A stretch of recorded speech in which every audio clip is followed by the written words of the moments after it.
I am Megan Reynolds, 40 years old.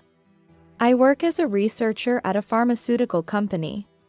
I live with my husband, Mike, and our 6th grade daughter in a condo we bought 6 years ago.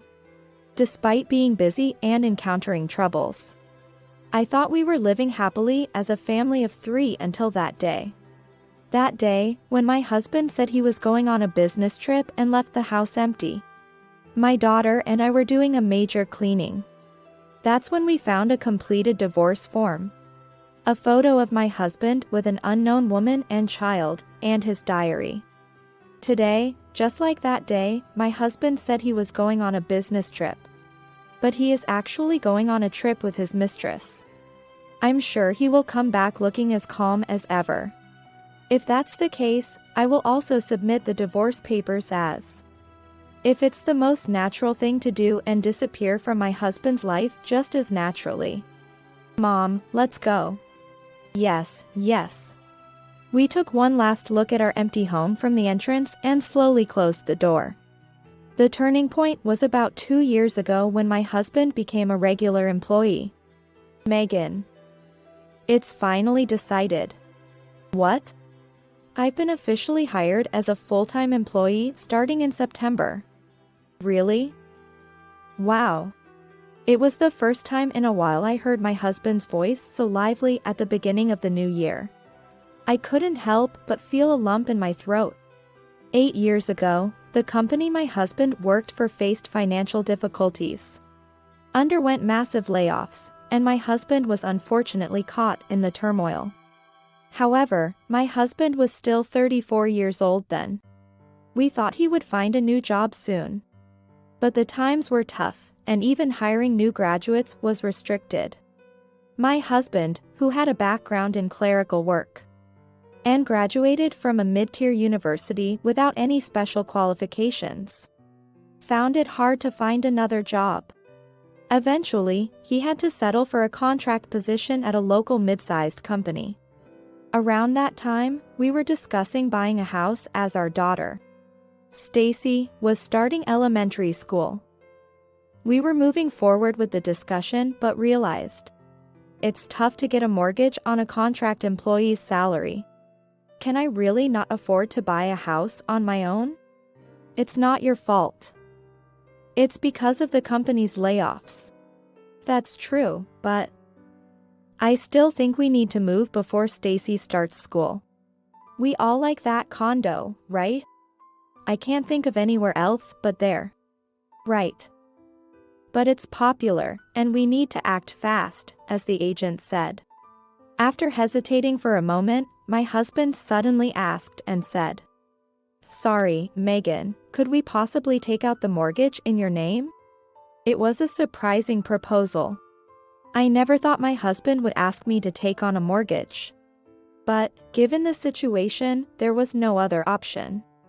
I was a researcher at a major pharmaceutical company, able to secure a mortgage and maintain our lifestyle without depending on my husband's income. We would likely pass the mortgage assessment without any issues. Okay. It's fine to use my name. Megan. Thank you. And so, I took out the mortgage, and we bought the condo. My husband worked hard to become a full-time employee, not just at his job, but by using the advantage of fixed working hours as a contract employee to acquire several job-relevant qualifications over a few years. There was no way he wouldn't be overjoyed by the offer of regular employment. Your hard work has been recognized by the company, congratulations. Thank you. After the layoff, being just a contract worker. You've supported me all this time, Megan. Really, thank you. It's nothing. It's just what a family does.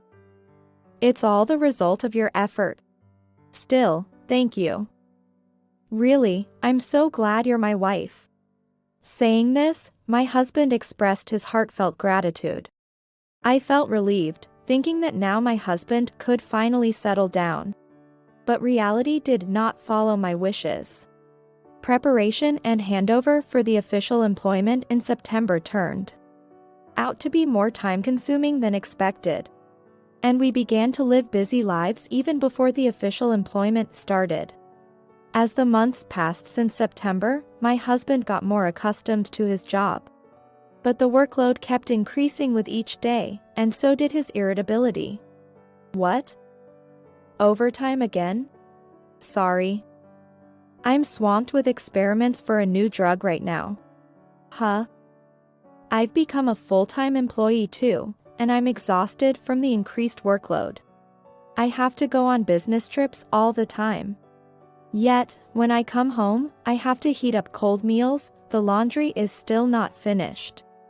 The house is as messy as in the morning, and on top of that, I have to do Stacy's tutoring pickups and drop-offs. Are you taking me for granted? Why would you say that? We've always shared household chores. Sure, I might ask for your help when I'm busy, but I apologize and ask in advance. And I take on everything when you're having a tough time. Even though we said it was a division of household chores, cleaning, laundry, and cooking were almost entirely my tasks, with garbage disposal and cleaning the bath being more like helping out. Still, I was grateful for any help and always expressed my gratitude. This time was genuinely rare, as I knew I would have to work late. So I properly informed my husband in advance. Asked him to warm up the pre-made food and handle the tutoring commute, and he had agreed. But having a rational conversation with my increasingly unreasonable and irritable husband was impossible. Pampering you was a mistake. What? Back when I was a contract worker, I felt inferior. So I shared the chores even though I'm a man. But really, all this should be done by women. Are you serious?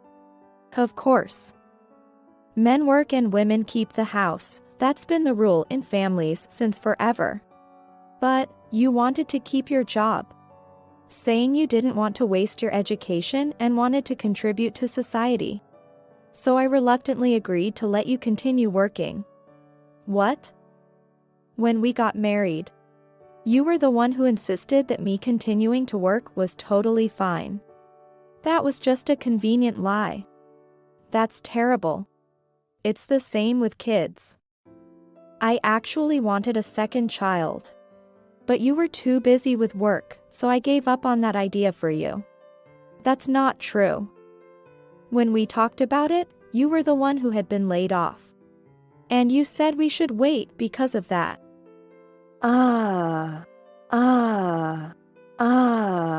In the end, you refused to admit your faults and blame everything on me. Is it because you're smarter and think I'm stupid? What? Seriously uncool. Try to be a little humble for once. Support me. After saying that, my husband stomped off to his room. I never imagined such words could come from his mouth. His statements shattered the trust we had built up over the years. Despite that, I wondered if I had inadvertently hurt him or taken advantage of his kindness. So I started sacrificing my sleep to finish household tasks to avoid burdening him further. However, around the same time, my husband began spending more time away from home, citing business trips and entertaining clients. And the occasions we saw each other at home drastically decreased. A year after our first major conflict, as the unresolved tension in our marriage became impossible to hide, Stacy voiced her concerns. Mom, are you okay? You look tired. Stacy, who always pays close attention, must have noticed the strained relationship between us. I felt terrible for involving her in our troubles. Seeing you care gives me strength. Thank you, I'm happy. Mom, if there's anything I can do to help, just let me know. What? I'm in 6th grade now. I love washing dishes, cleaning, and baking. So I want to do more cooking too. Daisy. I found a recipe for delicious beef stew on the computer. I'll make it for you next time, okay? Touched by my daughter's offer to help and her smiling face, I couldn't help but tear up and hugged her small body tightly, trying to hide my emotions. Mom, I really love you. Yeah, I love you too. So, how about we do some major cleaning today? Your summer break is almost over. And I think we should clean up the house before the second term starts. Can you help me? Yes. My room is piled up with school prints and workbooks. Oh, let's do Dad's room too. What? Do you know Dad's room is messy? After our confrontation, my husband started sleeping in the room he used as a study. That room, used only for sleeping, was cluttered carelessly. I knew better than to touch anything in there, as it would surely make him furious. So, I would vacuum the open spaces and air out the blanket. But I never touched anything that was lying around or opened anything. My cleanliness-loving daughter couldn't stand the idea of such a dirty room in our house, saying, if we have such a dirty room, the dirty air and dust will come out with Dad into our home. Well, she had a point. I couldn't agree more on that matter. But isn't it bad to touch things without permission? It's fine. I'll just say I cleaned up. Dad is soft on me, right? Indeed. Convinced by Stacy, we quietly stepped into my husband's room, which he had left a few days ago, saying he was going on a business trip. I can't believe he complains about your housework when he lives in a room like this. While picking up clothes and papers off the floor in disbelief, I hurriedly gathered clothes left on the blanket, sorted them for laundry or closet storage, aired out the comforter, vacuumed, and quickly finished cleaning my husband's room. Suddenly, I noticed Stacy standing in front of my husband's desk, staring intently at something. Stacy, what's wrong? Startled by my voice, she slowly turned around with an indescribably shadowed expression, and began to speak in a low, angry tone that was hard to believe. Dad has a child with another woman. What? Hearing such a statement from my 6th grade daughter, I rushed to her side in a panic. What happened? Why would you say that? This. She handed me several photos and my husband's planner. Reluctantly taking them, I saw pictures of my husband with a young woman I didn't know. And he was holding a baby that was smiling brightly. I felt as if I had been struck on the head. At the same time, I felt like I found the answer to my husband's actions. What is this? I think it's Dad's girlfriend and their baby. Why? How can you say that? Because it's written here. Where? Here. She showed me a planner page marked with a family half-year birthday. This photo was tucked in this page. That page and others were filled with family plans and entries that looked like diary notes, detailing meticulously. This means the baby is theirs, right? Probably, yes. So, this woman is Dad's girlfriend, right? The words "Dad's girlfriend" uttered by Stacy pierced my heart. Holding back tears and biting my lip, I hugged Stacy and quickly scanned through the other pages, confirming what she had said. Everything Stacy said was true. What kind of words has he made my elementary school child say? And to leave such evidence in plain sight, without any attempt to hide it. Stacy, I'm sorry. I put down the planner and gently stroked Stacy's head with my hand. Why are you apologizing, Mom? Dad's the one who did something wrong. But I wonder if I had paid more attention to Dad. Maybe I could have prevented you from getting hurt. That's not it. I'm sure you're hurt more than I am, Mom. I know. Dad yells when he's in a bad mood, and you, trying to reconcile with such a dad, work even harder for the family. Stacy. Thank you. I don't know if hurt is the right word. It's more like feeling betrayed, I guess. Aren't you angry? Of course, I'm angry because what Dad is doing is selfish. It hurts everyone. Not just Stacy and me, but also Dad, our grandparents, our friends, everyone around our family. That's why I can't forgive him. While saying this to Stacy, my own words dug deeper into my heart. It was as if, while we were here, my husband had been creating another family. It's unthinkable as a person. Mom, did you really have no clue? I noticed that Dad was acting strange. So, I thought something was up. But honestly, I never imagined it was this. Actually, I thought something was off too. What? You know how Dad lets me play games on his phone when he's in a good mood? Stacy only has a kid's smartphone. So there's a rule that she can borrow ours to play games if we agree.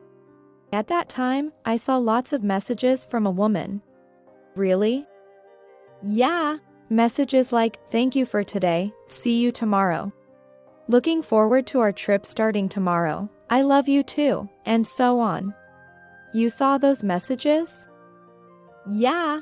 I'm sorry, I thought it would shock you, so I didn't tell you. I had no idea Stacy had seen such messages. It's embarrassing and angering at the same time. I'm sorry too, Stacy. I made you worry too much. Stacy, if you notice or see something like that again, can you tell me everything? Yes, I'll help Mom. Help? You're going to make Dad regret it, right? Regret, huh? Yeah. I guess I do want to make him regret it a lot. I want to make him regret too. So, let me help, okay? Right. It's probably better to have more allies. Yeah. I'll gather information from Dad's smartphone. Gather information? Yeah. Dad thinks I'm still a little kid. So he's not cautious at all and enters his password in front of me. Is that so? So, I'll remember Dad's password and get messages, pictures, and stuff when he lends me his phone, then send it to your phone. Can you do that, Stacy? Of course. It's common sense for elementary school students these days. Impressive. Then maybe I should gather information from a different angle. As we resumed cleaning, let's get back to cleaning, we continued to clean, taking care not to provoke my husband too much, while preserving potential evidence by taking photos with our smartphones. The only thing I carefully took to my room was the completed divorce form, left folded in a corner of the desk. Since that night, I quietly began preparing for a divorce. Now, several months later, Stacy and I are in our new home, watching TV in the living room after finishing her homework from tutoring. Stacy, shouldn't you be going to bed soon? Right, I should go to sleep. Good night, Mom. Good night, Stacy. Saying that, Stacy returned to her room. It's been a few days since we moved, and not having to see what I don't want to see is a relief. I used to worry about when he would come back or if he would say something. Though I thought I wasn't bothered by it, it seems I was quite oppressed. The headaches that had been secretly continuing for so long have not been felt these past few days. The body is honest, I thought, as my smartphone on the desk alerted me to an incoming call. The name displayed on the screen was as expected. I couldn't help but smirk as I slid my finger across the screen to answer. Hello? Hey. What's going on? The key's not working. The call was from my husband, returning from a business trip. He must have followed someone into the entrance and now stands in front of the door to our condo, frantically trying to use the key that won't work. Mike, could you stop? You're going to break the key. What? Then hurry up and open it. I can't. What? I can't open it. Why not? Because I'm not there. What? What do you mean you're not there? You're inside, right? Is this some kind of harassment against me? Open up now. I told you, Mike, I'm not in that condo. What? Where did you go, leaving your husband behind? Well, because you're not my husband anymore. What? We're not a couple anymore, so I don't care about you anymore. Excuse me. So, there's no need for me and Stacy to live in that house, so we moved out. What? Say that again? I divorced you. So, I sold that house and moved out with Stacy. Understand? There was a stunned silence on the other end. Then, a torrent of his bewildered mutterings like, "You're kidding, this has to be a joke, seriously?" And so on continued. It's not a joke, Mike, and I have no intention of seeing you again. So, please find somewhere else to sleep tonight. At those words, my now ex-husband began to rage. Don't mess with me. Don't do whatever you want. How did you even divorce me without my consent? I never once talked about divorce with you. The house was in my name, so I had every right to sell it. You can't just do whatever you want with our house. Doing whatever one wants? You did that first, didn't you? So, I did the same. An eye for an eye, a tooth for a tooth. What? That makes no sense. Well, indeed, you never directly told me about getting a divorce. But, you had those conversations many times with someone else, right? I'm going to leave my wife. So? What? Sorry. Your business trips have been obvious lies for a long time. What? By the way, who's looking after that small child? When you guys pretend to go on business trips but actually go on vacations. The woman's parents? Don't tell me you leave the child at the woman's place unattended? Mike was speechless again. He probably never imagined I would bring up such a topic. Caught off guard by this unexpected turn, he seemed confused, emitting incomprehensible sounds like, and, Didn't think I knew all that, did you? How? As Mike squeezed out a raspy voice, I continued over him. I started sensing something was off about you. Since around the time you got permanently employed. It escalated from there, with you becoming unreasonably abusive and neglectful toward the family. The decisive moment was when I found photos, a diary, and a completed divorce form while cleaning your room. What? You get it now, right? Why I divorced you, how I was able to do it. You knew I had another woman and a child. Yes, I knew everything. The diary meticulously recorded all the trips and overnights you had disguised as business trips. And there was even a completed divorce form on the desk, ready to finalize our separation. And it seems like you've been telling that woman you'd divorce me over Messenger. So, I gave you what you wanted. Happy now? Mike's ragged breathing came through the phone as he was thrown into further confusion. After doing all that, this man is now flustered. By the way, it was Stacy who first mentioned you might have a secret child. Huh? Stacy? Why? Because she was the first to find the photos and stuff you carelessly left around your room. What? I never imagined I'd hear the words secret child from Stacy. She figured it out as soon as she saw the photo and diary. You're kidding. Plus, Stacy had suspected you had another woman for a while. Huh? Why? Your smartphone. Smartphone? When she borrowed it from you to play games. She saw lots of messages popping up from another woman. Stuff like, thank you for today, and I love you too. That's a lie. I haven't heard a word about this. Did you think she'd tell you honestly after seeing that? By 6th grade, girls understand what those kinds of messages mean. What? She's just a kid in 6th grade. How would she understand adult relationships? Huh. So you acknowledge it's adult relationships then? Ah. Well, in reality, it's not just a relationship, but seems like you've gone way beyond that. Shut up. Anyway, Stacy knew about your mistress before me and kept it to herself. You treat Stacy like a little kid, showing no caution around her. That's why Stacy knows your smartphone password. She used that to collect messages and photos as evidence for me. What? Stacy knows my password? Stacy said you never guard against her because you think she's just a small child. Turns out it's true. You're so unguarded, you didn't even notice Stacy watching you text your mistress from behind, did you? What? Stacy did that. Yes. Stacy did it all for her mommy's sake. She remembered the content like a diary. So, your actions were practically an open book.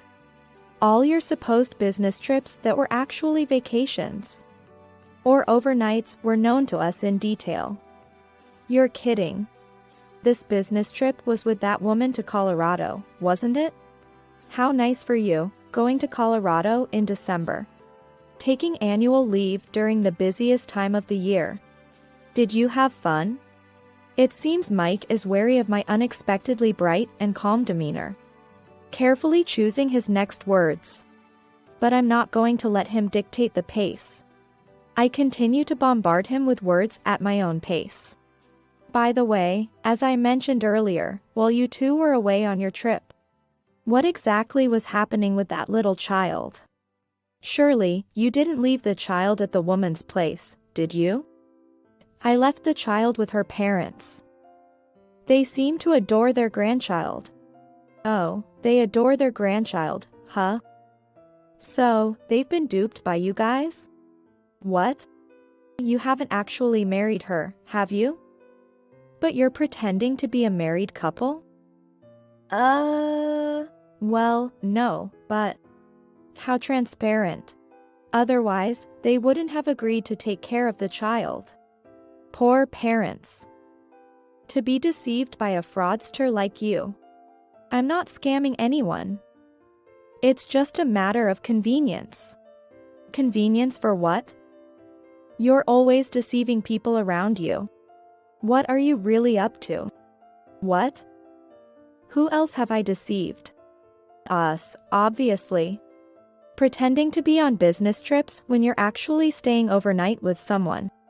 Even starting another family. What else would you call that but deception? That's. I'll be making sure you pay for that. Huh? Deciding to give my ex-husband a final notice, I continued. I'll be hiring a lawyer for the compensation and child support, among other things. What? A lawyer? Of course. And bear in mind, I know everything. The woman is naturally, I'll be claiming against that woman as well. Emma Anderson, your former colleague, right? How do you know her name? A friend from my college days works at your company. I got the info from them. What? I hesitated at first, but after seeing that photo, I decided to contact them.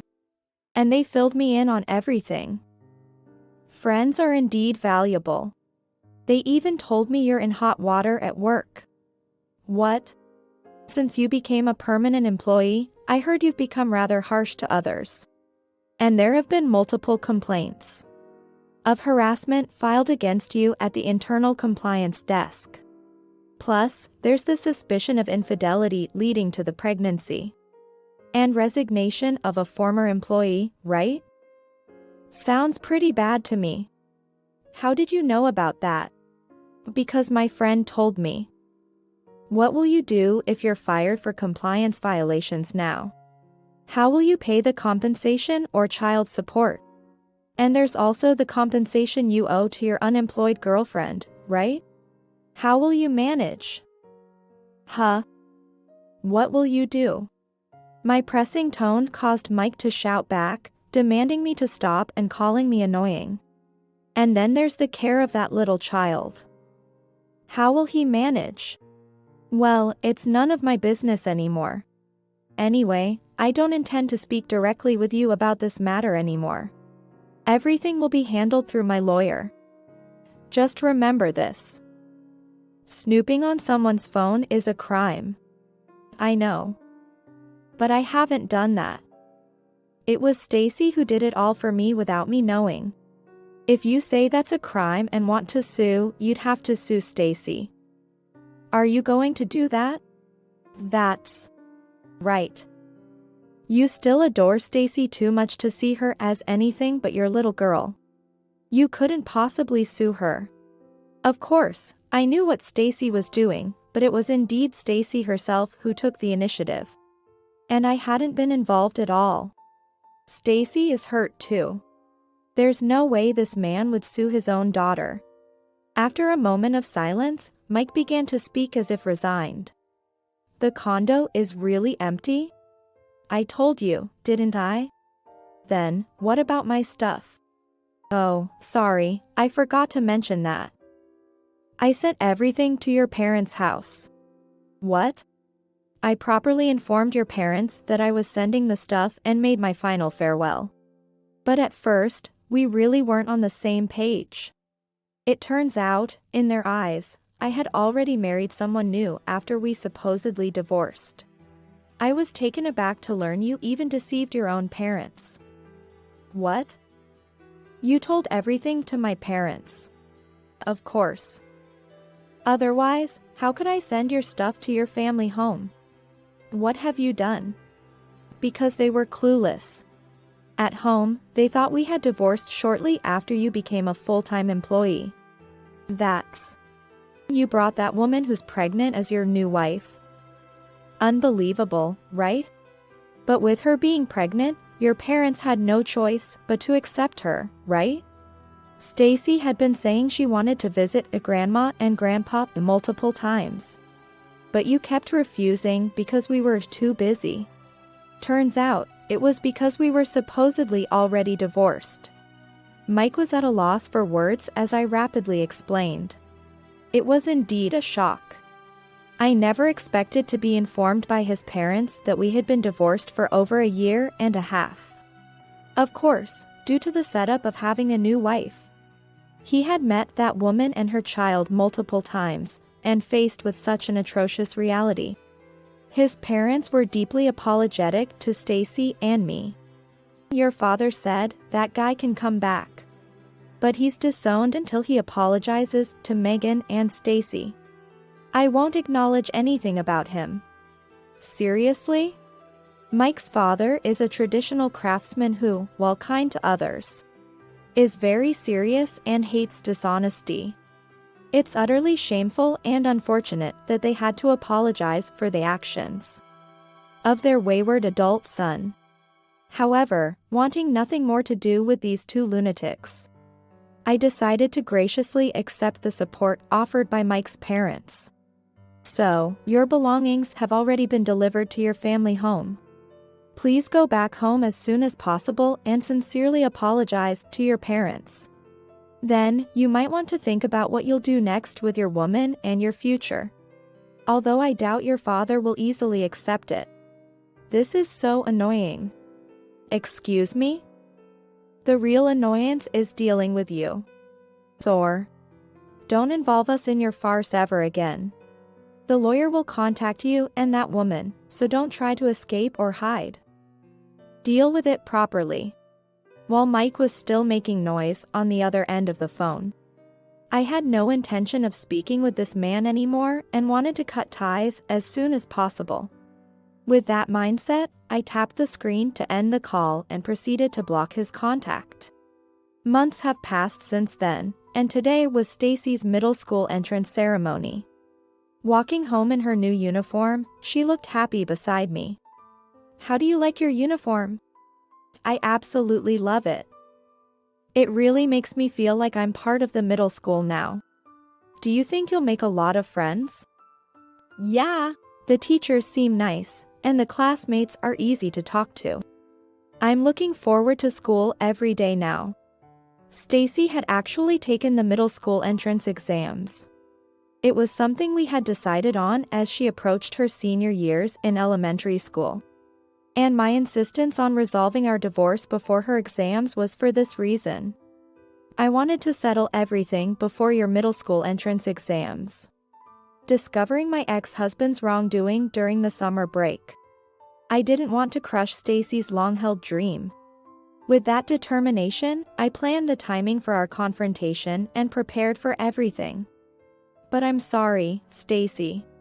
It wasn't exactly an environment conducive to a student preparing for exams back then, was it? Huh? Really? Because we were all over the place, and Stacy. You were doing things like a spy, weren't you? Sneaking a look at the smartphone? Yes. Well, it was actually more peaceful without him around. And regarding the smartphone, it was kind of like stress relief. Huh? That was a stress reliever for you? Of course. Exposing the secrets of such a terrible person with my own hands was nothing but thrilling and exciting. With a beaming smile, Stacy spoke terrifying words, and I whispered, "You must never do it again, okay?" I don't plan to, but if someone else comes along who hurts Mom, I can't promise I won't. Those strong yet gentle words resonated deeply within me. It's okay. For now, I just want to enjoy living with just Stacy and me. Actually, I'm fine with it being just the two of us forever. Me too. If it's just me and Mom, we're invincible. Having a fun new school life and living just with Mom, I'm totally satisfied. Stacy said this with a sparkle in her eyes. Today, having reached this day safely, I finally feel the same. By the way, Grandma keeps sending me a lot of messages. I wonder if she's still worried. Of course, she's worried. After such an event, she must be concerned about how her beloved granddaughter Stacy is doing. It's not Grandma's fault though. Parents are like that. They feel like it's their entire fault that their son did such a thing. They're probably shocked. I guess so. What he did was truly awful. After the divorce, Stacy stopped calling her father a dad. Though she keeps in touch with her grandmother. She doesn't seem to know anything about that person's whereabouts. Calling him that person might be her way of putting distance and protecting herself. Unsaid, but it's natural for Stacy's heart to be hurt. Yet, I can't erase that hurt or pretend it doesn't exist. All I can do is layer over it with happy and joyful things, with positives. Stacy, you said you wanted a present for entering school, right? Yeah. We talked about it. Should we add to the family? Huh? Family? Yes, family. Stacy, you said you wanted a kitten, right? We've moved to a pet-friendly apartment this time. So, we can increase our family, okay? What? Really? Are you serious, Mom? Yes. Whether it's a brother or a sister is fine. A friend of mine is taking care of little rescue kittens, and she says there are lots of cute ones. So she invited us to come and see. What? Really? Yes. Actually, the place where the rescue kittens are is close by. Do you want to go see them now? After a moment of surprise, Stacy's face lit up with a brilliant smile. Yes. Let's go. I want to go, and she began to excitedly hop around. Whether adopting a kitten can heal the wounds of losing a family and being hurt, I don't know. But I believe the positives will gradually stack up. Then, let's go. Yes. Children grow up fast.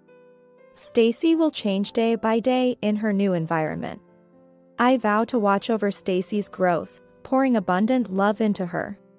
With that thought, I grasp the small, warm hand beside me tightly. We start our walk towards a new encounter.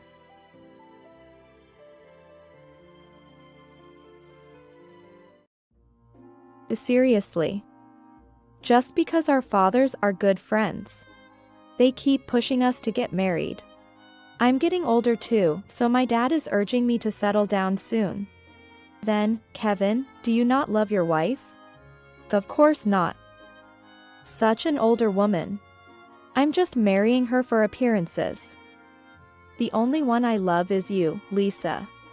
I felt a chill run down my spine during this conversation. This is Kevin's true nature. And this woman, Lisa, who exactly is she? To think she would do something like this with a husband who has a wedding tomorrow. I wanted to confront them right away, but I paused to think. Such terrible treatment can't be settled with just a complaint. That's when I had a brilliant idea. I first sent a message to my dad on my smartphone. Dad, are you still there? I'm going to send a video call soon, so please watch carefully. I want you to show it to all our relatives. Then, I broadcasted it live in front of everyone. Everyone, it's starting. At that moment, everyone from both families expressed their shock at what appeared on the screen of the smartphone I sent. I am Mandy Clark, a 45-year-old office worker. When I was over 40, I was troubled by not being able to marry. Perhaps my ideals for marriage were too high. I had a cousin who was 10 years older than me. She married at 21 during the height of the economic bubble. Her husband was a man of the so-called the three highs: high education, high income, high height. As a child, I envied her marriage and dreamed of having a similar one when I grew up. However, by the time I entered middle school, the bubble had burst. By the time I became an adult, it was difficult to meet such ideal men. Many of my friends married out of compromise or calculation. But I didn't want to marry just for the sake of it. Before I knew it, I was over 40 and starting to feel anxious. I lost my mother at a young age and was raised in a father-only household. My father was my strong ally. He was hospitalized suddenly due to illness 4 years ago. Worried about my father, I rushed to the hospital every day after work. That's where I met Kevin Clark, who had just become the hospital director. Kevin took over as director from his predecessor, who was my father's friend since high school. Because of that, Kevin often spoke to me when I was in the hospital room. One day, as I was about to go home, Kevin called out to me. "Excuse me. Would you like to have dinner together?" Surprised by the sudden invitation, but also pleased, I happily accepted. Yes, I'd love to. That night, we talked about our parents over dinner. He had also lost his mother at an early age, and we found a lot in common. After dinner, Kevin suddenly looked at me seriously and said, "Would you mind going out with me?" I was surprised by the sudden confession. However, he was tall and proud of his job. Thinking he might be the one I was looking for, I didn't hesitate to answer. Yes, I'd be happy to. After 3 years of dating, he proposed. Considering our work, we postponed the wedding for a year. First, we looked for a new home and lived together before registering our marriage. All that was left was the wedding. I thought I could finally make my father proud. However, as the wedding approached, dark clouds began to gather between Kevin and me. After registering our marriage, strange things started happening. Most of my belongings were still at my parents' house. After marriage, I started bringing them to our new home. I continued working after marriage, so I was often away from home. Thus, I left valuables like jewelry and handbags at my parents' house. One day, when we were about to go out, Kevin saw me returning to my parents' house to get my handbag. "Mandy, it's troublesome to go back to fetch things every time we go out. This house is well secured, so it's better to keep your valuables here." Indeed, when we bought this house, we subscribed to a 24-hour surveillance service. It seemed safer than leaving them at my parents'. Since then, I moved all my possessions to our new home. However, I soon noticed that my belongings started to disappear. There were no signs of outside intrusion, which was strange. I thought about asking Kevin but hesitated, not wanting to seem accusatory. The missing items were mostly cosmetics and jewelry, things women use. My favorite shampoo in the bathroom also disappeared several times. It was a valuable item only available through online ordering. Only my shampoo kept disappearing, which was odd. Kevin used his own shampoo, so it didn't seem like he would take mine. I was concerned but didn't tell Kevin to avoid seeming irresponsible. I never imagined that this would lead to regrettable circumstances. And the wedding was approaching. Kevin's night shifts continued, and he often went out on Sundays and holidays for conferences.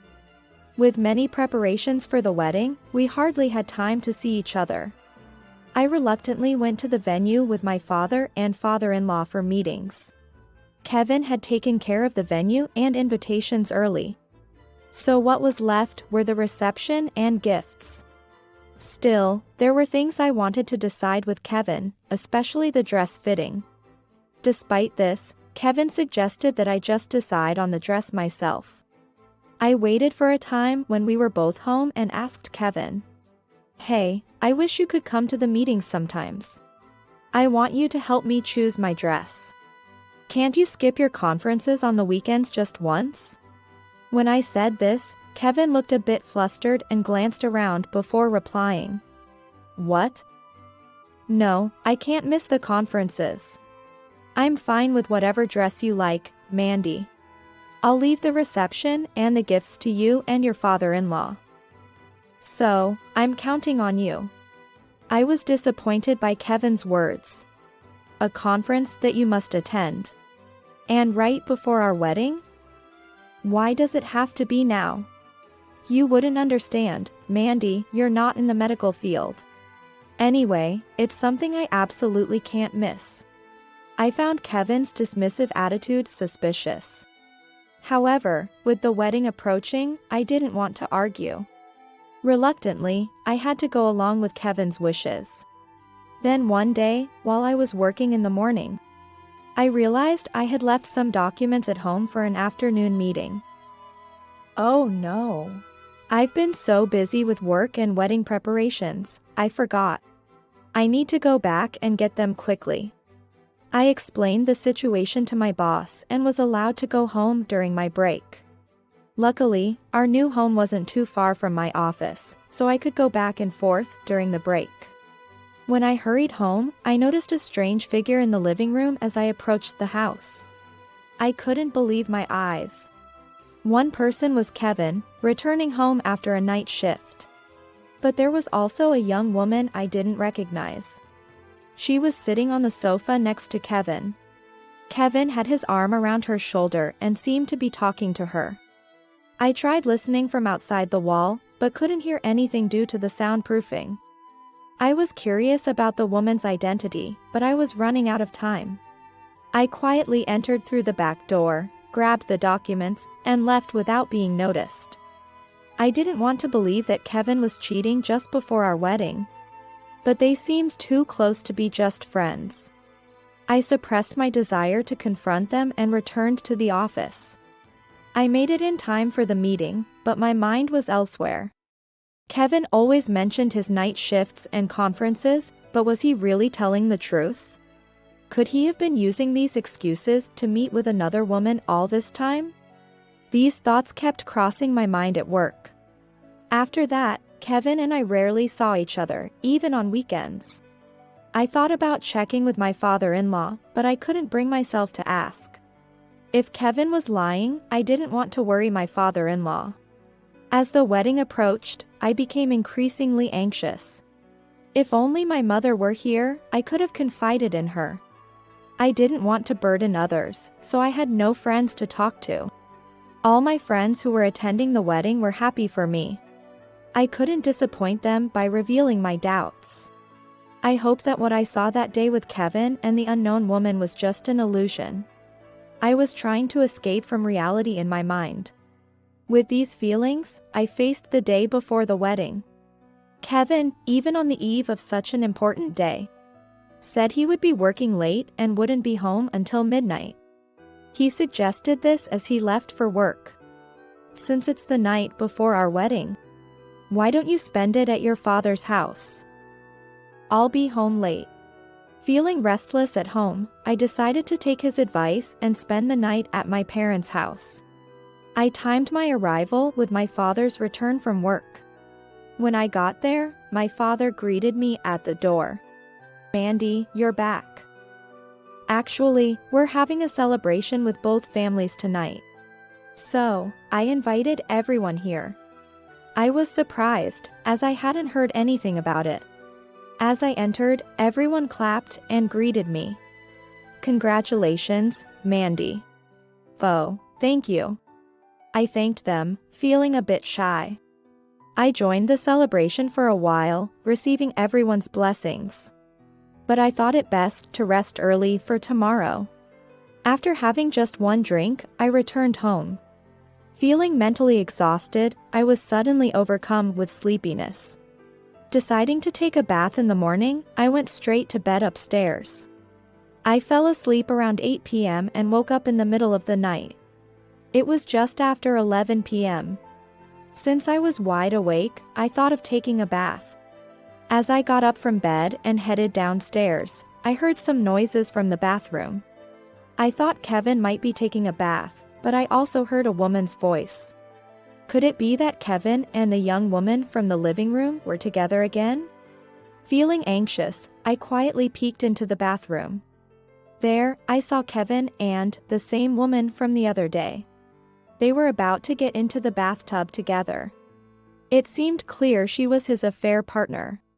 And then, Kevin said something shocking. "Seriously? Just because our fathers are good friends? They keep pushing us to get married. I'm getting older too, so my dad is urging me to settle down soon." "Then, Kevin, do you not love your wife?" "Of course not. Such an older woman.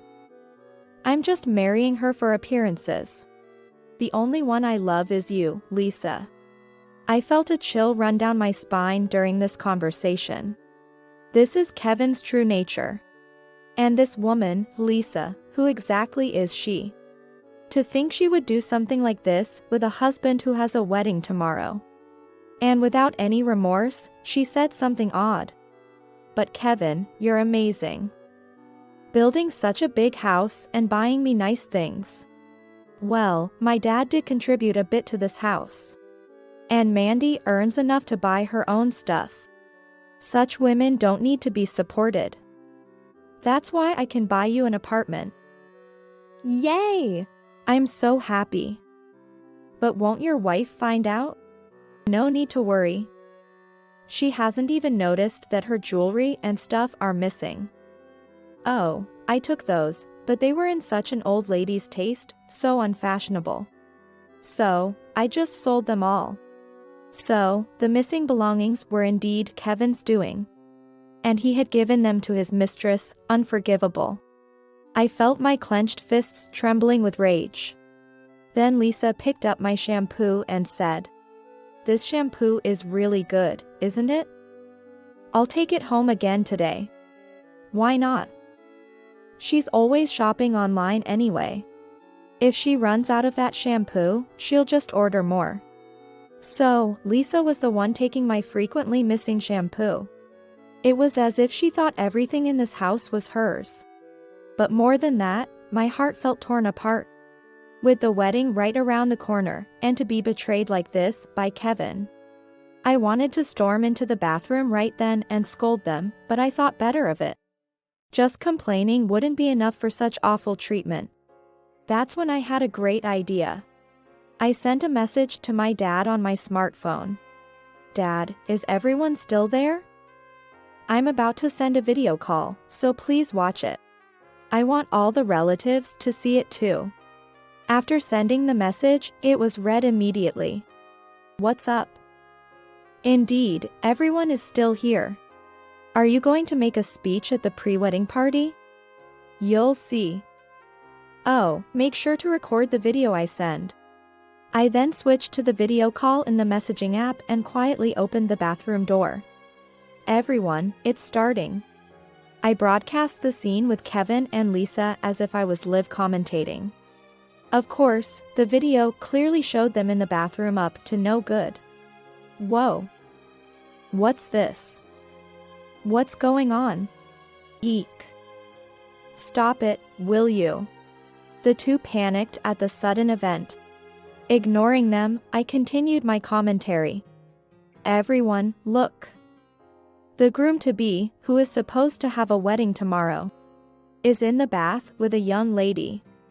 I could hear the murmurs and screams from my relatives at home through the call. Someone even screamed in shock. My father-in-law shouted as he watched the video. What is this? I continued, feeling sorry for shocking my father-in-law. And who might this be with Kevin? How long have you two been involved like this? Mandy. Enough already. Whoops. The cheating husband is losing his temper. Does he even understand his position?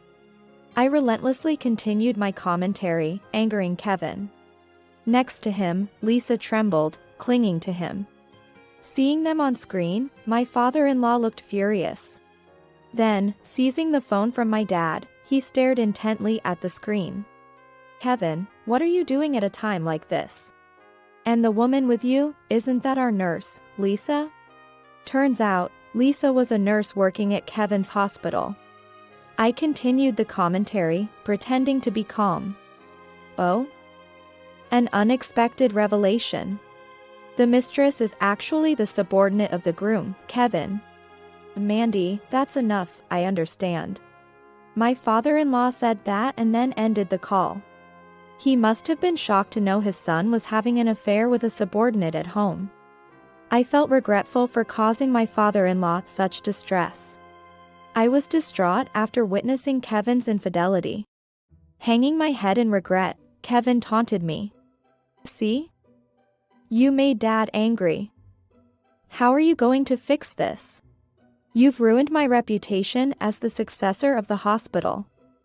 If anything happens, you're responsible. Yeah. Right. You should be grateful he was even willing to marry you. So, know your place a little. The two of them blamed me, as if it was me who had done something wrong. It felt like I was the one at fault. I was filled with frustration but couldn't say anything back to them. Then, the doorbell rang. I checked the monitor and saw my dad and father-in-law outside. Not just them, but all the relatives who had attended the pre-wedding party too. I opened the front door and let everyone in. My father looked very worried when he saw me. Mandy, are you all right? It must have been hard. But it's okay, now. Everyone is on your side. Dad, thank you. As soon as I saw my father's face, tears I had been holding back started to flow. I was indeed feeling very bitter and hurt. I broke down crying, sitting on the spot. The relatives comforted me, patting my head and back. I sobbed uncontrollably. My father-in-law rushed to the bathroom and burst in without knocking. Hey. Kevin. What the hell are you doing? Whoa. Dad. Eek. What now? They reacted in surprise, just like when I had entered earlier. More relatives followed them in. What? Why are all of you here? Oh my God. Everyone, leave us alone. My father-in-law became even more enraged at Kevin and Lisa's unapologetic attitude. Do you two realize what you're doing? Get out of there now. We'll talk afterward. Do young girls nowadays have no sense of shame at all? My aunt said this, looking disgusted at Lisa. The two, covering themselves with towels, hastily got out of the bath and headed to the changing area. However, their clothes were not there. In fact, I had secretly hidden them before filming with my smartphone. Hey, where did our clothes go? Kevin, with a towel wrapped around his waist, looked bewildered. I almost burst out laughing. Lisa was sitting on the floor, shivering with fear. Everyone looked at the two with disdain. Hey, let us change in the bedroom. We'll catch a cold like this. No. No. Please help me. My father-in-law's treatment was harsh. He probably thought they would escape if allowed to change. Just sit down for now. Kevin, why did you do this? Explain yourself properly. Well, it's because I married Mandy because Dad told me to. She wasn't really my type. What? You never mentioned such a thing. Well, I'm the successor, and Dad's word is absolute. I thought I'd risk losing my position as director if I went against him. My father-in-law looked utterly dumbfounded by Kevin's explanation. The relatives all had shocked expressions. Marrying out of obligation. Hearing this, I felt unbearably sad. My father-in-law, noticing my distress, spoke kindly to me. Mandy, I'm sorry for the pain my son has caused you. It's truly regrettable. No. It's not your fault, Father. Please, don't feel that way.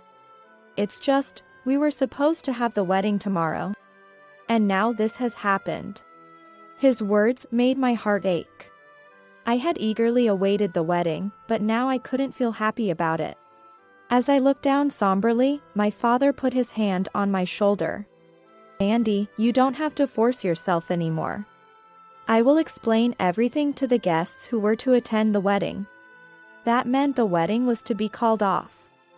I couldn't continue a marital life with Kevin under these circumstances. So, the only option was to cancel the wedding. Just as this seemed settled, Kevin remarked happily. Huh. So, am I free now? No. That's not happening. My father-in-law's expression turned stern again. What? Why?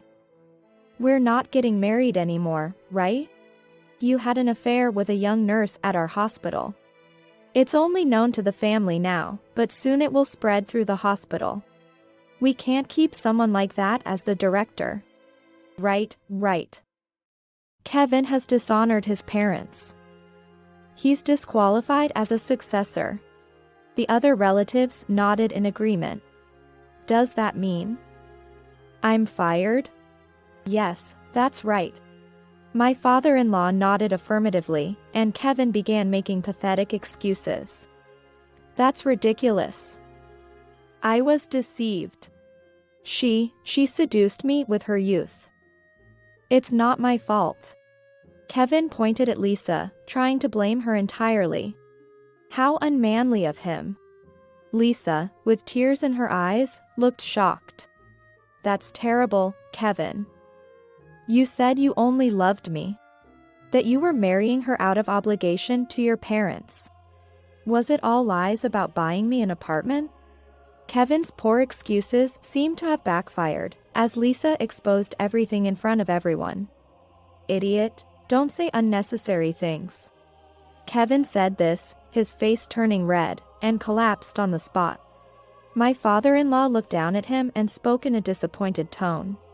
Kevin, I really misjudged you. If you had shown any remorse, I would have considered a more lenient approach. I could have even arranged a position at a known hospital. What? Dad, you should have said that earlier. Fool. How corrupt can you be? My father-in-law scolded Kevin with a ferocity I had never seen before. Even Kevin was silenced by this. After a moment, my father-in-law began to speak. I wanted to repay a debt of gratitude to a man who helped me in the past. That's why I wanted you, Kevin, to make his granddaughter, Mandy, happy. But now, I can't face Mandy's grandfather with the way things are. What? What does that mean? Kevin looked puzzled. I, too, was unaware that my grandfather had been a benefactor to my father-in-law. My grandfather had passed away when I was young. Then, my father-in-law elaborated on my grandfather. He had established his hospital in a single generation but struggled with the financial aspects. My maternal grandfather, who was the head of a major local bank at the time, had helped him. My grandfather frequently visited. the General Hospital's gastroenterology department for peptic ulcers. My father-in-law was his attending physician at the time. He had aspired to own his hospital even back then. He consulted my grandfather about the financial aspects and received support for his hospital's establishment. At that time, my father-in-law had fallen in love with my mother, the daughter of his benefactor. He boldly confessed his feelings, but by then, my mother was already in a relationship with my father. After sharing such a poignant love story, my father-in-law turned his gaze back to Kevin. That's why, Kevin, you owe your current position to Mandy's grandfather. I wanted you to make Mandy happy because of that. Then, Lisa spoke up. What's that supposed to mean? That's just the parents' convenience, isn't it? Deciding on a son's marriage partner for such a reason is terrible. Shut up. The mistress should keep quiet. No. Scary. Kevin, help me. Lisa clung to Kevin, begging for help. But Kevin shook off her hand and shook his head slightly. I'm sorry, Lisa. There's nothing I can do now. No way. As Lisa sobbed, my father-in-law addressed her. That's the situation. Unfortunately, Lisa, you'll have to leave the hospital. What? That's so unfair. It can't be helped. Your actions could jeopardize the hospital's reputation. Lisa was completely intimidated by his words. Seeing this, I decided to deliver the final blow. While we're on the subject, I'll be demanding compensation from you. Even if you refuse, we have evidence. No way. I've lost my job. And I bought a lot of household items expecting Kevin to buy me an apartment. But that promise is gone too. All that's left is the loan repayment. What am I supposed to do now? Well, that's your own fault for messing with someone else's husband. Consider it a penalty and give up on it. As I retorted, Lisa burst into loud tears. Unconcerned, I also nailed Kevin. By the way, Kevin, I'll be expecting compensation from you as well. And bring the divorce papers tomorrow for your signature. Exactly. I also can't forgive you for betraying Mandy, the granddaughter of my benefactor. Not just from the hospital, but I want you out of our family as well. In other words, you're disowned. Voices from around us echoed, that's right, that's right. Kevin and Lisa slumped down, defeated. After submitting the divorce papers, my divorce from Kevin was finalized. The new house, though difficult to sell, eventually found a buyer at less than half the original price. It was a custom-built house with unique specifications. Of course, the proceeds from the sale went to me as part of the divorce settlement. Kevin lost his wife and all his assets. Cut off by his parents, he couldn't return home. He struggled to find a new job while living alone. I knew about this because our fathers still kept in touch. According to my father, every time he met my ex-father-in-law, he would complain about Kevin. Even now, disowned, Kevin would repeatedly show up at his parents' house, begging for forgiveness at the front door. Of course, my ex-father-in-law wouldn't let him in. And then I heard through the grapevine that Lisa had gone to Kevin's place. She was still upset about not getting the promised apartment. She would nag him, hurry up and get back to being a doctor so you can spoil me with luxury. Kevin, fed up, even called me. Mandy, I was wrong to be deceived by a younger woman. I won't cheat ever again, let's get back together. He pleaded with tears, but I replied back in a similar tone. I was wrong to be deceived by your status. So, I'll stop choosing men based on their job or looks. Let's each live our own lives. So, goodbye. Hey, wait. Before he could finish, I hung up and immediately blocked his number. I also blocked him on all email and messaging apps. According to my father, Lisa works at a nightclub. And Kevin struggles with part-time jobs while looking for work. but their affair scandal has reached the ears of all medical professionals in the area. My father said it's unlikely Kevin will find a job in the medical field again. It's said that when medical professionals visit Lisa's workplace, the story of their affair becomes the main topic of conversation. As a result, the reputation of the place where Lisa works gets tarnished, leading to her being fired from job after job. Still, Lisa holds on to the hope that Kevin will return to being a doctor. They reportedly moved to a remote area in the countryside to find a job, with Lisa dragging a reluctant Kevin along. Now, no one knows where the two of them have ended up. As for me, I've moved back to my parents' home and commute to work from there. I'm not thinking about marriage for a while. Not just because of my own failed marriage.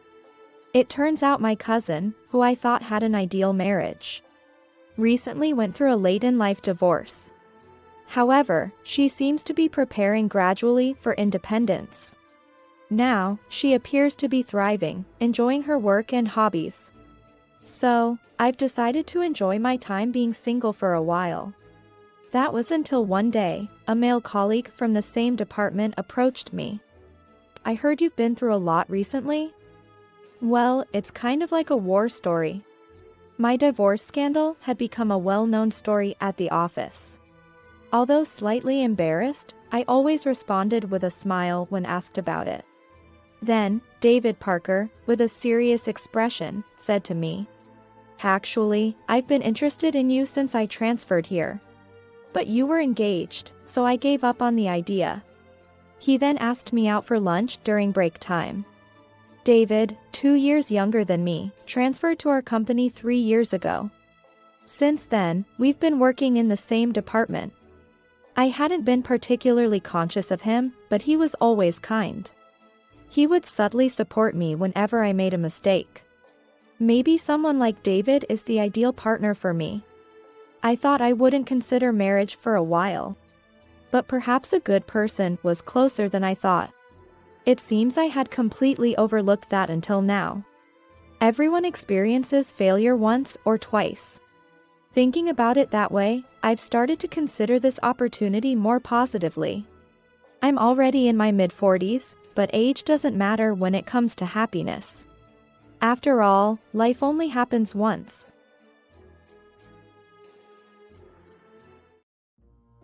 Vanessa, I want a divorce. I see. Regardless of the reason, I can't live with someone who has cheated. Let's get a divorce right away. I printed out the divorce papers on the computer and presented them to Scott. Sign them now. I'll sign them later and submit them immediately. I'm sorry for hurting you, but thank you for understanding. We will be happy. As Scott and Jordan were about to leave, Jordan came close to me and whispered in my ear, "It's going to be a life of luxury from now on. Sorry for taking Scott away from you." With that, Jordan showed a triumphant expression and left, arm in arm with Scott. After completing various procedures, Jordan stretched and spoke to me. "It's finally over. Well, it's all for the sake of being happy with Scott. And best of luck living a broke life, Vanessa." With a triumphant look, Jordan laughed down at me. I remained silent, and Scott, looking puzzled, joined in the conversation. Why would Vanessa end up broke if we get divorced? Huh? Because if Vanessa divorces you, Scott, she won't have any cash coming in because you're the breadwinner and she's a housewife, right? Hearing Jordan's words, Scott burst out laughing. What are you talking about? We're the ones who are gonna end up being broke, right?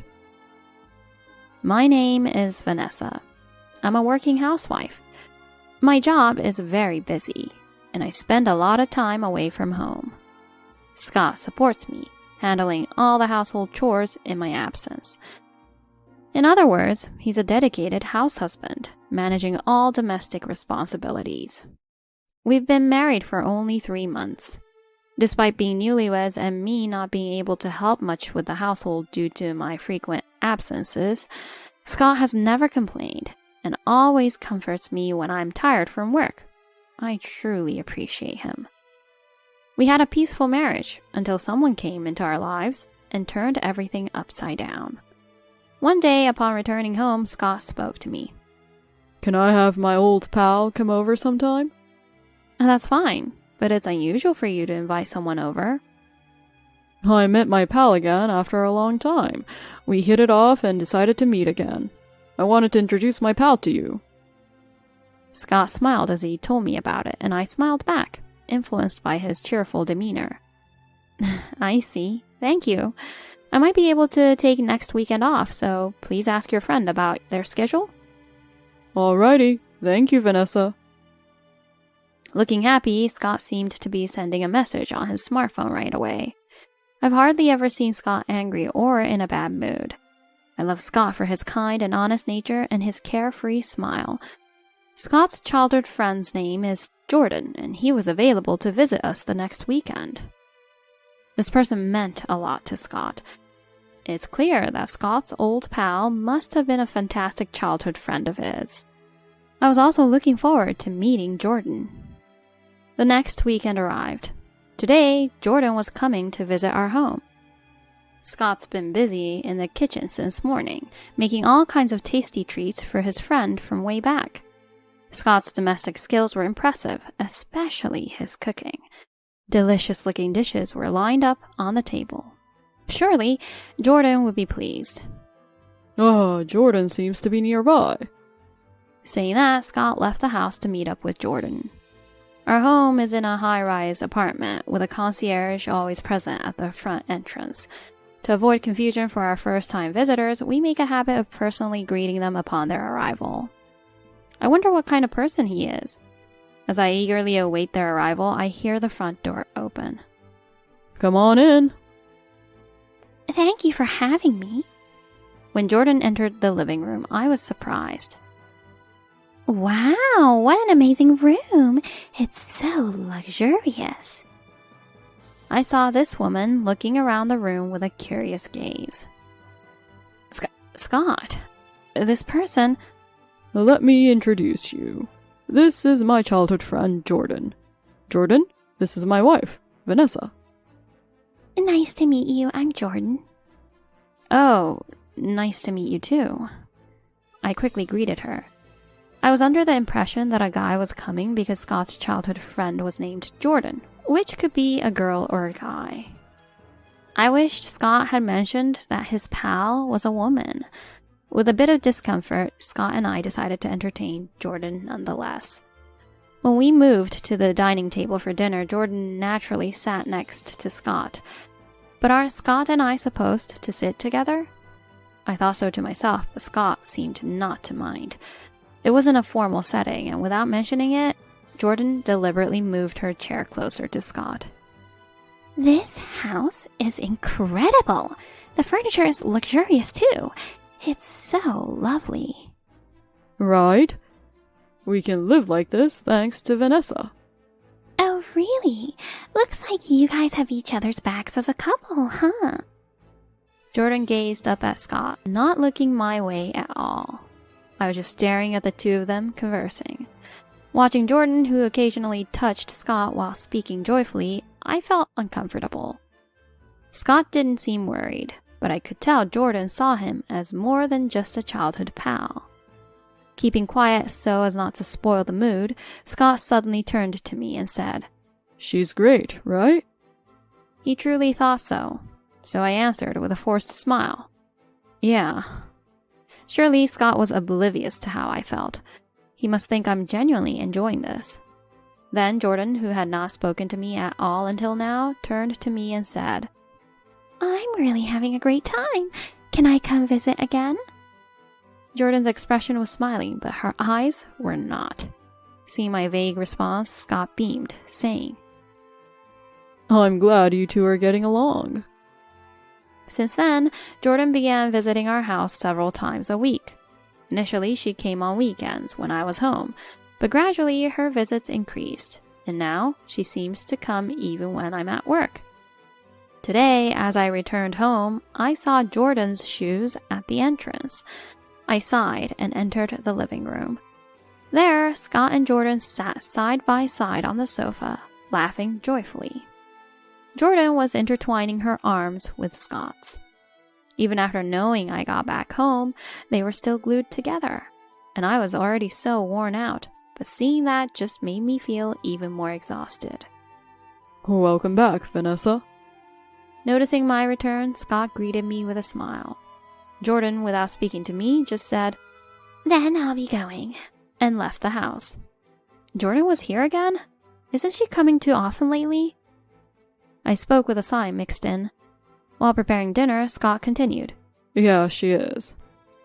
But Jordan recently got divorced and moved back to her parents' place. I think she feels lonely because everyone around her is either working or has a family, and she can't see them often. I feel sorry for her, but honestly, I don't like it when you two meet while I'm not around. It feels like you guys are being too close. I wish you'd understand where I'm coming from. Surely, Scott doesn't have any guilty feelings. He purely wants to help his troubled childhood friend. However, I couldn't feel positive about Jordan, who would casually touch Scott even in front of his wife or barge into a married couple's home during the day. Scott apologized and promised to cut down on hanging out with Jordan after I asked him to. For now, I had no choice but to trust Scott's words. But Jordan kept coming over to our house. She always showed up when I was at work, so I never ran into her. So why did I know about Jordan's visits? Whenever she visited, she would leave her perfume smell in the living room. It was pretty obvious she wanted to leave a reminder that she had been there. It was clearly meant to annoy me. She's not coming over as often as before, but she still comes by every week, so I once again voiced my concerns to Scott. I told her clearly, but when she starts crying at the entrance saying things like "it's tough" or "I'm sad," I find it hard to send her away. Unable to blame Scott any further, I just asked him to keep asking her to stop from coming over. Scott apologized each time, but the situation did not improve. About a month after Jordan's first visit, she continued to come to our house, and I was mentally exhausted. I wanted to stop Jordan's visits somehow. With that thought, I headed to a place I normally wouldn't go alone. That was Scott's parents' house. Perhaps since they're childhood pals, there might have been interactions between their families. I thought that might be a way to find a solution. I pressed the doorbell of my in-laws' house, though I was reluctant to do so. There's a reason why I usually stay away from here. Oh, Vanessa, it's just you? It's been a while, Pam. Seeing me alone, my mother-in-law, Pam, opened the door and immediately looked displeased. The reason I don't come over here often was because of Pam. She really hates me. So, what brings you here all of a sudden? No particular reason. I just hadn't been able to visit for a while, so I thought I'd say hello. You coming over here like this doesn't make me happy. I could tolerate it if Scott was with you, but spending time with just you is a waste. Being faced with such harsh words was almost refreshing. Arguing back would only make things worse. The best strategy was to smile awkwardly and let it slide. You're such an unlovable daughter-in-law. If someone like Jordan became my daughter-in-law, we could have built a good relationship. I was surprised to hear Jordan's name from Pam. Thinking it lucky that the topic came from her without having to bring up the issue, I listened. It was like I wasn't even there because Pam wouldn't stop talking. Jordan and Scott have always been close. She used to say she'd marry Scott. Instead, he ends up marrying a woman who can't even manage household chores properly. I'm truly disappointed.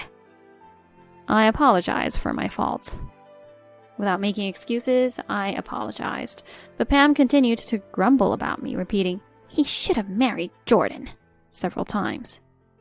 If Scott and Jordan were to marry, Pam would be happy. With that thought, I absent-mindedly listened to her nagging. It's almost been 2 months since Jordan first came to our place. Her visits continued. It was around the time I started to feel indifferent about her leaving her perfume smell. Vanessa, there's something important I need to talk about. Scott, who is always smiling, approached me with a serious expression on this day. The unusual atmosphere made me tense. Yeah, what is it? Are you free this weekend? I want to have a serious talk. I'm free, but is now not a good time? I think the weekend would be better. After saying he'd appreciate it, Scott left the living room. What could this important talk be about? When it's just the two of us, I thought we had a strong connection. Could this necessary discussion be about Jordan? A feeling of unease started to creep in. I was torn between wanting the talk to be done with and not wanting the weekend to arrive. And the weekend came, and it was exactly what I suspected. As if it was the most natural thing in the world, Jordan was present for the conversation. Scott was the one to start the talk. Vanessa, I want you to divorce me. I had somewhat anticipated this. Perhaps our marriage was on the brink of collapse, yet I had hoped he would choose me in the end. To think that our marriage could end so abruptly over just one person when we haven't even been married for half a year, it felt like a blow to the head, leaving me reeling. I like being relied on. You being busy with work and entrusting me with the household chores made me feel needed. I thought I was supporting you. I thought so too. That we should dismiss traditional gender roles and support each other with what we're good at and what we like. I thought I was able to do that with Scott. But this person is helpless. She can't live without me. I need to support her. Scott truly believes that.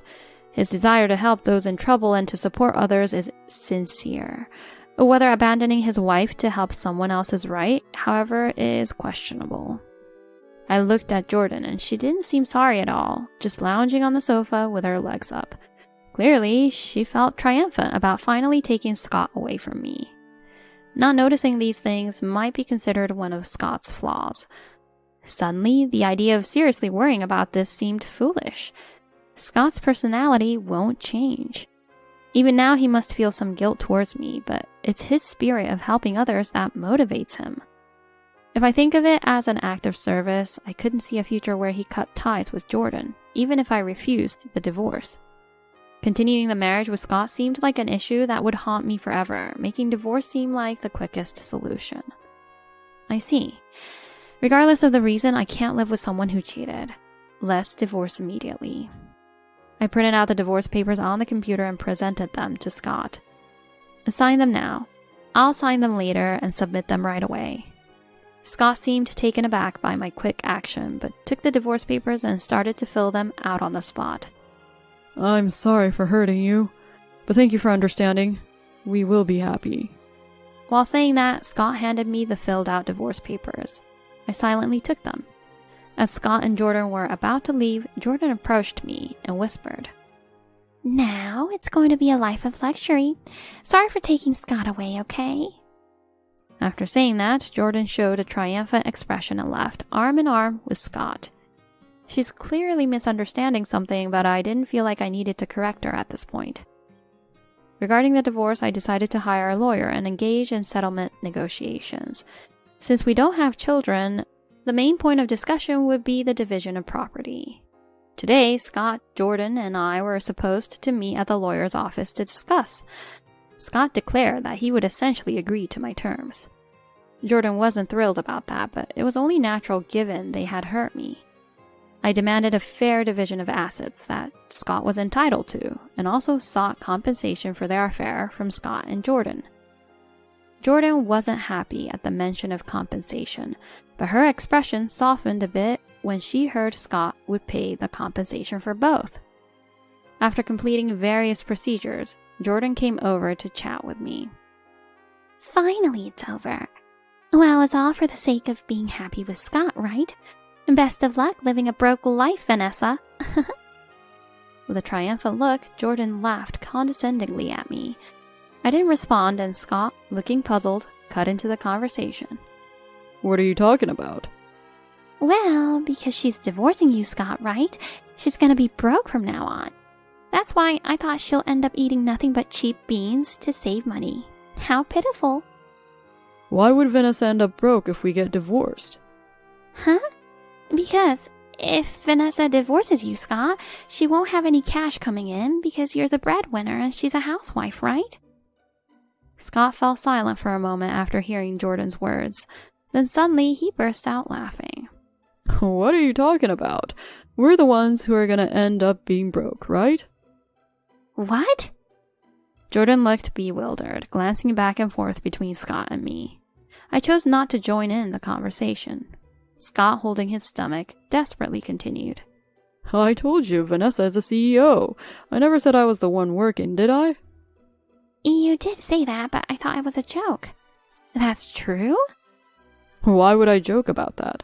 I'm the house husband, and Vanessa was the one working. She's the CEO of the well-known ABC Corporation. Hearing the company's name, Jordan turned sharply towards me. ABC Corporation? The one that's in the news with annual sales of $1,500,000,000? That famous one? You're joking, right? I'm honored you're aware. Allow me to introduce myself again. I'm Vanessa, the CEO of ABC Corporation. I took out my business card and handed it to Jordan. Jordan, dumbfounded, slowly accepted it. The business card clearly stated the company name. Jordan's hands were trembling. How could this... But Scott, your mother was saying you're the one who was earning a lot. How is this possible? Hearing this, Scott's expression turned to one of surprise. I figured out that Jordan and my mother-in-law were up to something, but I just kept my mouth shut and eavesdropped on their chat. Mom also misunderstood. Didn't you tell her, Vanessa? Because your mother said it's unthinkable for a woman to earn, and that a woman should do all the household chores, saying not fulfilling your duties as a wife is the worst, among other things. What? That's ridiculous. She's so old-fashioned. Scott sighed, clearly exasperated with his mother's mindset. But I chose you over Vanessa, Jordan. It's not about the money, it's for love. You understand, right? While Scott spoke smilingly at Jordan, she remained stunned, seemingly unable to comprehend the conversation. Can we conclude our discussion here? You've agreed to the terms, right? Yeah, this concludes our procedures. I feel bad for hurting you, Vanessa. We'll keep our distance from now on. Good. Please make sure the person over there and your mother also stay away from me. Understood. Then, we'll be leaving. Scott supported Jordan, who seemed too shocked to walk on her own, and they left the lawyer's office. The look on Jordan's face when she found out her now husband was a house husband was priceless. Whether they can build a good relationship moving forward is highly doubtful. However, that's no longer my concern. Finally free from the hassle, I felt a weight lifted off my shoulders. Going back to being single again, I was leading a carefree life, busy with work, when one day my secretary reported that a woman was causing a commotion at the entrance, demanding to see me. It didn't seem like it was an issue related to work, and despite our employees' attempts to talk to her, she stubbornly insisted on seeing the CEO, leaving my staff perplexed. Although I had a gut feeling, I had my secretary lead the person to the waiting area and stay by my side throughout the meeting. As expected, Jordan was there in the reception room, visibly agitated and out of breath. I slightly regretted giving her my business card the other day. What brings you to my company all of a sudden? And don't you realize that causing a scene at the entrance is a nuisance? Well, I don't know your contact details, and when I tried going to your house, the concierge stopped me at the entrance and wouldn't let me in. I had no choice but to come here because I needed to talk. We settled everything during the last settlement negotiation, didn't we? I never wanted to see you again. I didn't come here because I wanted to. Jordan slammed the table, causing my secretary to frown, but I gestured for her to stay calm. Yes, that's right. I came here to complain to you. Complain to me? Yes, you said we settled the property division, but what's with that amount? For a major corporation's CEO, you sure are stingy. Jordan rambled on rapidly, clearly distressed. I'm not being stingy. That was a fair amount. Oh, stop joking around. It's the truth. Realizing she wouldn't back down easily, I decided to explain the situation. First of all, my marriage with Scott lasted only 6 months. I split my earnings from that period evenly. After Scott paid for both his and your compensation, it's natural that the amount you received was less than what was expected. Hearing about the compensation made Jordan pause. Scott had paid the compensation for both himself and her. Realizing why several tens of thousands had vanished, Jordan looked frustrated. Even so, why can't we live in that high-rise apartment? The house and the furniture, they're all marital property, aren't they? It's unfair for you to hog it all. Dealing with Jordan was becoming exhausting. I explained calmly, albeit reluctantly. I recall feeling uncomfortable when you first visited our home, looking around. Indeed, if we had purchased them after getting married, they would be considered marital property, as you mentioned. What do you mean? The high-rise apartment and all the furniture inside were bought by me while I was single. Hence, they are entirely mine. There was never any chance for you to live there. Faced with the harsh reality, Jordan was visibly shocked and muttered almost inaudibly. I thought marrying Scott would give me access to wealth, the high-rise apartment, and all the luxurious furniture. I hate to break it to you, but you were wishful thinking. But on the bright side, you have a loving husband who's a pro at doing chores. Embrace it. That's it! That's the problem! Hearing my words, Jordan seemed to snap back to reality and raised her voice. What now? Scott told me to work. He said I'm suited to be a house husband, so Jordan, you go out and earn. I married Scott thinking I wouldn't have to work and could live comfortably. One would naturally assume that if one partner stays at home to handle household duties, the other would work. In Jordan's case is peculiar, but in this context, Scott can't be faulted for expecting her to work. His ability to be a house husband was possible because of our arrangement where I was the one working. If you wanted a partner who enjoys working, someone like Scott who takes care of the household wouldn't be ideal. I've never really worked, having lived at my parents' all my life. I'm just doing part-time jobs now, unable to become a full-time employee, so I can't earn a stable income. Scott doesn't get mad, but he says, with my cooking skills, we can easily live off budget meals, so let's save money together as a couple. He's being all positive saying things like that, and it's annoying. I see. That might be a bit troublesome. Scott's ability to take everything positively is a strength, but his lack of sensitivity can be irritating. Even if we live only on beans, as long as we're together, it's fine. I have the cooking skills to make beans exciting every day. He keeps saying that. I was happy thinking you'd struggle with your life. If I knew it would be like this, I wouldn't have married Scott. I don't need a man like him, so you should take him back. Jordan's irritation likely stems from not being able to live the luxurious life she envisioned. Being forced into a frugal life with a wonderful but financially unsuccessful husband is a result of her selfishness. Blaming me and venting on me might be her way of coping, even though it's all her fault. I couldn't care less about how you feel, and I don't need a cheating man either. Is that all you wanted to say? If so, please leave. With that, my secretary promptly called security without waiting for Jordan's response, escorting her out. I could hear her protesting in the hallway, but her voice faded away. Thanks to my secretary's quick thinking, I was able to avoid dealing with that person. I let out a sigh of relief, glad to be done with the situation. Since then, there were no more surprise visits from Jordan, and I was able to focus on my work peacefully. Just when I thought I could leave work early without overtime, I was suddenly grabbed by the arm. Startled and fearful, I slowly looked to find Pam glaring at me with fury.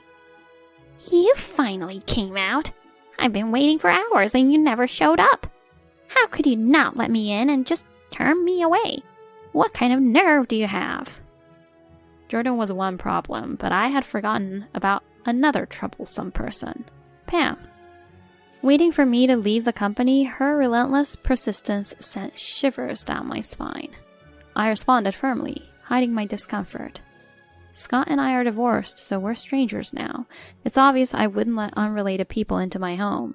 I've made sure the building management knows only those I approve can enter. How dare you! Respect your elders! Her screech was unlike anything I'd heard before and utterly unpleasant. I would if there was anything respectable about you, but there isn't. Now, why are you here, especially if you had to ambush me? How dare you? I came all this way because I have something important to tell you.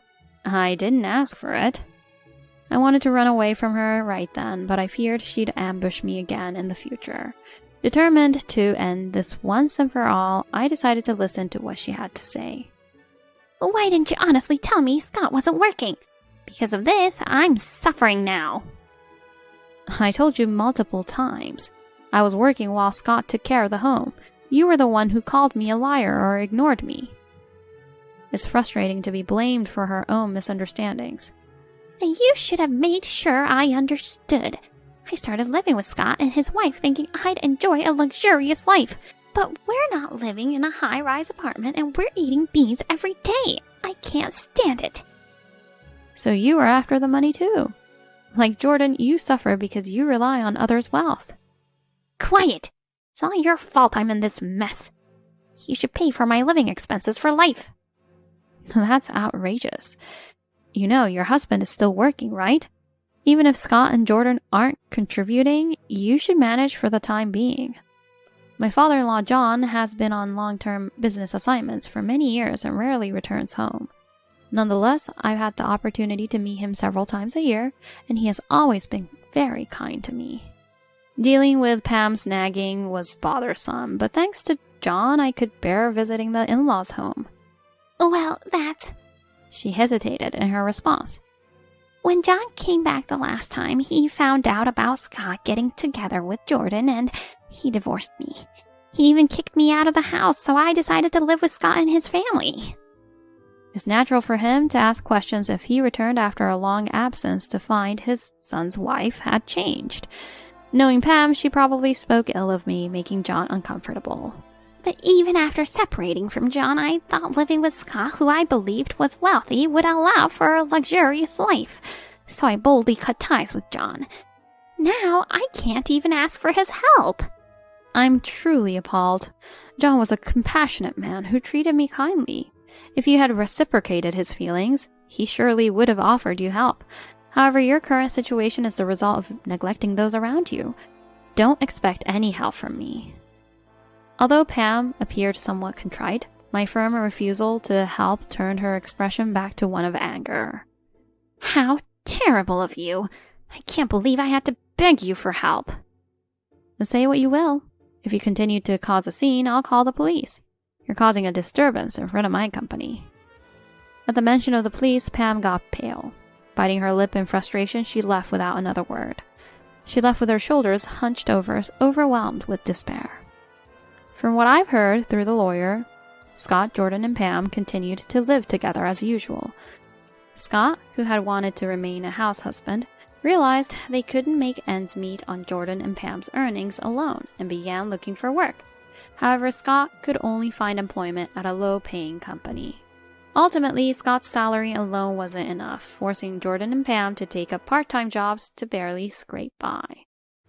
When Scott managed all the household chores, their home was immaculately clean, and homemade meals graced the table every day.